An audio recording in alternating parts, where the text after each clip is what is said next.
قرآن مجید میں اللہ کریم نے فرمایا ہے کہ الا ان اولیاء اللہ لا خوف علیہم ولا هم یحزنون۔ فرمایا خبردار ہو جاؤ، بے شک جو اللہ کے دوست ہیں، جو اللہ کے ولی ہیں، ان پر نہ کوئی خوف ہوگا نہ وہ غمگین ہوں گے۔ اللہ کے دوست، اللہ کے دوست، اللہ اور اس کے رسول صلی اللہ تعالی علیہ وسلم سے محبت کرنے والے، اپنی ترجیحات میں، اپنے معاملات میں ہمیشہ اللہ کی رضا کو طلب کرنے والے لوگ، اولیاء اللہ۔ یہ بات یاد رکھیے گا کہ بہت ساری چیزوں سے انسان کی طبعی محبت ہوتی ہے اور اس کے مزاج کا میلان ہوتا ہے۔ ہمارے صوفیاء یہ کہتے ہیں کہ اپنے باطن سے خود سوالات پوچھ لیا کرو کہ میلان کس طرف ہے۔ جب تمہاری کوئی تعریف کرتا ہے اس وقت دیکھا کرو تمہارا نفس کہاں تک جاتا ہے۔ جب تمہیں اونچی مسند پر بٹھایا جاتا ہے تو پھر اپنے آپ سے سوال کرو کہ اب تمہاری کیفیات قلبیہ کیا ہے۔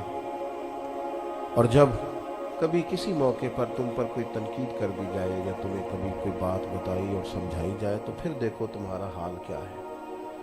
اپنے آپ سے خود تم کلام کرو، پھر تمہیں اندازہ ہوگا کہ تمہاری دوستی دراصل کس کے ساتھ ہے۔ کیا تمہاری دوستی شہرت کے ساتھ ہے، اونچی نشست کے ساتھ ہے، بڑا جاننے اور ماننے کے ساتھ ہے، دولت کے ساتھ ہے، اقتدار کے ساتھ ہے، یا یہ ساری چیزیں ہوں بھی تو تمہارا دل نہیں لگتا، اصل میں تمہاری دوستی اللہ رسول کے ساتھ ہے۔ اس پر تم غور کر لو، توجہ کر لو۔ دوست اللہ کا بندہ ہو تو پھر اسے کوئی خوف اور کوئی غم، اللہ کی عطاؤں پر بھی وہ پھر اتنا ہی خوش ہوتا ہے، راضی ہوتا ہے، اور پھر اگر رب کریم کی طرف سے کوئی آزمائش آئے تو پھر بھی وہ پورا ہی راضی ہوتا ہے، کیونکہ دوستی اللہ کے ساتھ ہے۔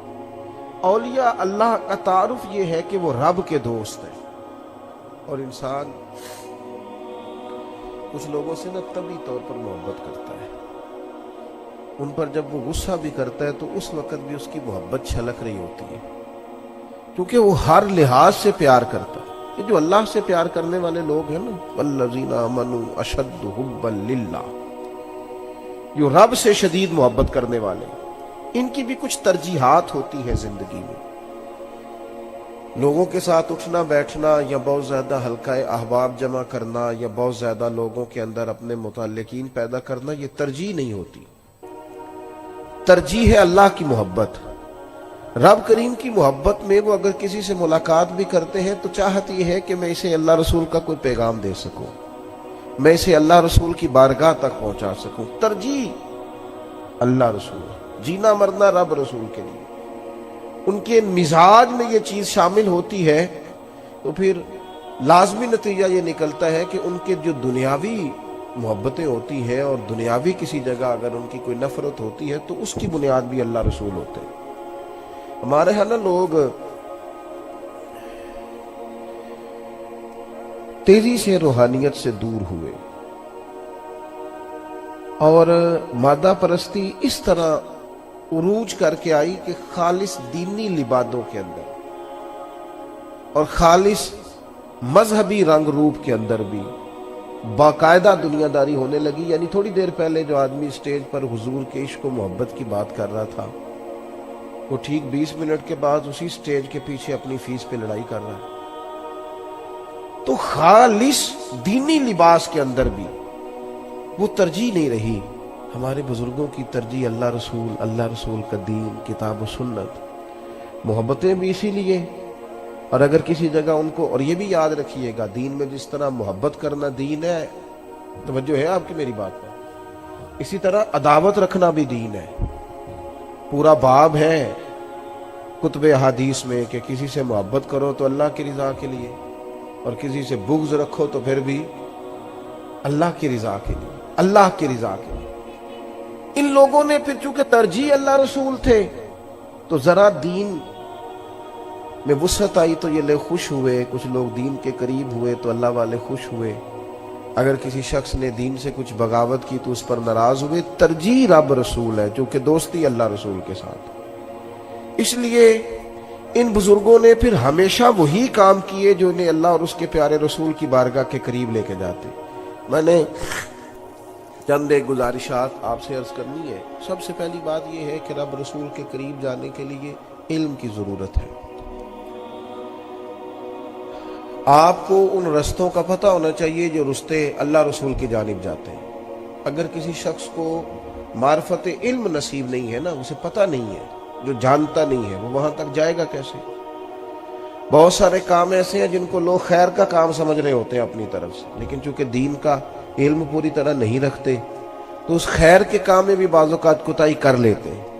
اگر دین کا علم پہلے حاصل کیا جائے تو شریعت اسلامیہ نے جہاں حکم دیا ہے نا آپ کو محبت کرنے کا، وہاں یہ بھی پتہ چلے گا کہ نبی پاک علیہ السلام نے فرمایا تمہارا ڈنڈا بھی گھر میں لٹکنا چاہیے. تم بالکل، تمہارا مزاج یہ نہیں ہو جانا چاہیے کہ درویشی شاید اس چیز کا نام ہے کہ میں نے ہر وقت معاف ہی کرنا ہے. جس طرح محبت دین ہے، غیرت بھی دین ہے.